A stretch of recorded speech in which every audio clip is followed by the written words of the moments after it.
Palakkad rotary club മോയിൻസ് സ്കൂളിലെ വിദ്യാർത്ഥികൾക്ക് വേണ്ടി സാനിറ്ററി നാപ്കിൻ വെൻഡിംഗ് മെഷീൻ കൈമാറി. Government Moyan girls higher secondary സ്കൂളിലെ വിദ്യാർത്ഥികളുടെ ആരോഗ്യവും ശുചിത്വബോധവും പ്രോത്സാഹിപ്പിക്കുന്നതിനായാണ് വെൻഡിംഗ് മെഷീൻ സമ്മാനിച്ചത്. Rotary club Palakkad president advocate KC മണി പദ്ധതി ഉദ്ഘാടനം ചെയ്തു. അതായത് ഒരു ഉപകരണം നിങ്ങളുടെ മുമ്പിൽ തരിക, അത് കഴിഞ്ഞ് പോവുക എന്നതല്ല ഞങ്ങൾ ഉദ്ദേശിക്കുന്നത്.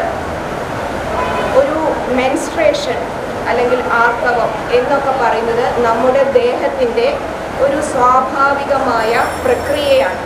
നമ്മുടെ ജീവിതത്തിലെ സ്ത്രീകളെ സംബന്ധിച്ചുള്ള സ്വാഭാവികമായ പ്രക്രിയയാണ്. ആ പ്രക്രിയ മൂലം അത് നടന്നുകൊണ്ടിരിക്കുന്ന സമയത്ത് ഒരാളുടെ ഒരു കുട്ടി പോലും അതിൻ്റെ ആ സ്വാഭാവികമായ പ്രക്രിയ മൂലം ഒരു പെൺകുട്ടി പോലും ഒരു മനസ്സുകൊണ്ടൊരു ടെൻഷൻ അനുഭവിക്കരുത്. അവളിൽ ഒരു കോൺഫിഡൻസ് ഉണ്ടാക്കണം, അവളിൽ ഒരു ശുചിത്വം എങ്ങനെ ഉണ്ടാക്കണം, അതിനുമൂലം അവൾക്കൊരു പ്രശ്നം വരരുത് എന്നുള്ള ചിന്തകൾ മനസ്സിൽ കണ്ടുകൊണ്ടാണ് റോട്ടറി ക്ലബിലെ ഓരോരുത്തരും ഈ ഒരു കാര്യത്തിനായിട്ട് ഞങ്ങൾ ഇന്നിവിടെ വന്നിരിക്കുന്നത്. ഇല്ലാതെ വെറുതെ ഒരു ഉപകരണം തരിക എന്നതല്ല. അപ്പോൾ ഞങ്ങൾ ബഹുമാന്യനായ കൗൺസിലറുമായി ഞാൻ സംസാരിച്ചപ്പോൾ ഇങ്ങനെയൊരു കാര്യത്തിനെ കുറിച്ച് പറഞ്ഞപ്പോൾ എന്തുകൊണ്ടും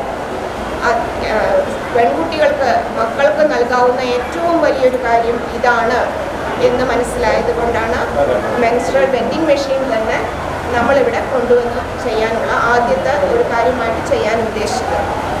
സ്കൂളിലെ 1000 പെൺകുട്ടികൾക്ക് പദ്ധതി ഉപകാരപ്രദമായി. പ്രധാന അധ്യാപിക UK ലത ചടങ്ങിൽ അധ്യക്ഷത വഹിച്ചു. നഗരസഭാ കൗൺസിലർ ശശികുമാർ മുഖ്യാതിഥിയായി. Rotary assistant director S Muthukumar, director Rajesh P Nair, community service chairman advocate Manoj Kumar, KC John, Muraleedharan, Shyama Sudhakar, Venugopalan Nair എന്നിവർ സംസാരിച്ചു.